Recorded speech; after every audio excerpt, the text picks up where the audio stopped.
Assalamualaikum warahmatullahi wabarakatuh. Halo, perkenalkan, nama saya Salmawati. Saya dari SMPN 3 Kelumpang Tengah. Di sini saya ingin menceritakan Batu Menangis. Pada zaman dahulu di atas sebuah gunung kecil yang jauh dari permukiman penduduk di daerah Kalimantan Barat. Hiduplah seorang janda yang sangat miskin bersama anak gadisnya.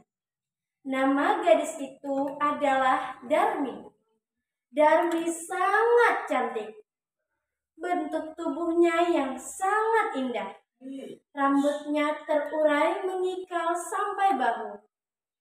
Poni rambutnya tersisir rapi dan keningnya sehalus batu candana. Namun, sayangnya, Darmi memiliki sifat yang buruk. Gadis itu amat pemalas. Ia tak pernah membantu ibunya melakukan pekerjaan-pekerjaan rumah. Kerjanya hanya bersolek setiap hari. Selain pemalas, Darmi juga sangat manja. Permintaannya harus dituruti. Setiap kali ia meminta sesuatu kepada ibunya, harus dikabulkan. Tanpa memperdulikan keadaan ibunya yang sangat miskin, yang berusaha membanting tulang untuk mencari sesuap nasi. Pada suatu hari, anak gadis itu diajak ibunya ke desa untuk berbelanja. Letak pasar desa itu amat jauh, sehingga mereka harus berjalan kaki yang cukup melelahkan. Anak gadis itu berjalan melenggang dengan memakai pakaian yang bagus dan bersolek agar orang di jalan mengagumi kecantikannya. Sementara ibunya berjalan di belakang sambil membawa keranjang dan memakai pakaian yang sangat dekil. Karena mereka hidup di tempat terpencil, tak seorang pun tahu bahwa mereka adalah ibu dan anak. Ketika mereka mulai memasuki desa, orang-orang memandangi mereka. Mereka begitu terpesona melihat kecantikan anak gadis itu. Terutama para pemuda desa yang tak puas-puasnya memandang wajah gadis itu. Namun, ketika melihat orang yang berjalan di belakang gadis itu, sungguh kontras keadaannya. Hal itu membuat orang bertanya-tanya. Di antara orang yang melihat itu, ada seorang pemuda yang bertanya pada gadis itu. "Hai gadis yang cantik, apakah yang berjalan di belakangmu itu ibumu?" Namun, apa jawaban anak gadis itu? "Bukan," katanya dengan angkuh. "Dia adalah pembantuku." Kedua ibu dan anak itu kemudian meneruskan perjalanan. Tak seberapa jauh, mendekati lagi seorang pemuda dan bertanya kepada anak gadis itu. "Hai manis, apakah yang berjalan di belakangmu itu ibumu?" "Bukan, bukan," jawab gadis itu dengan mendongakkan kepalanya. "Dia adalah budakku." Begitulah setiap kali gadis itu bertemu dengan seorang di sepanjang jalan yang menanyakan perihal ibunya. Selalu saja jawabannya seperti itu. Ibunya diperlakukan sebagai pembantu, bahkan budaknya.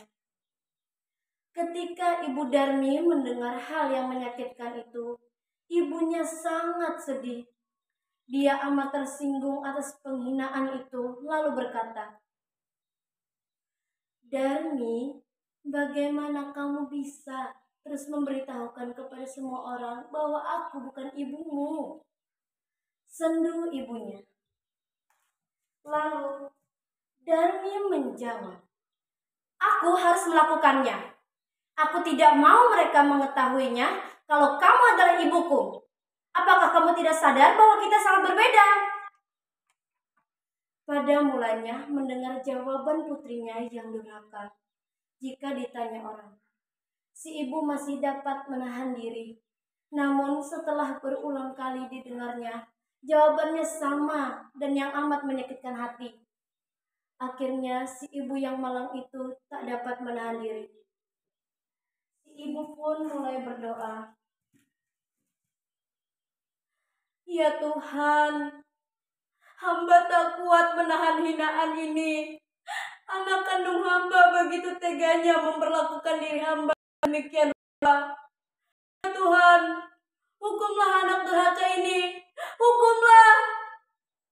Atas kekuasaan Tuhan yang Maha Esa, perlahan-lahan tubuh gadis durhaka itu menjadi batu.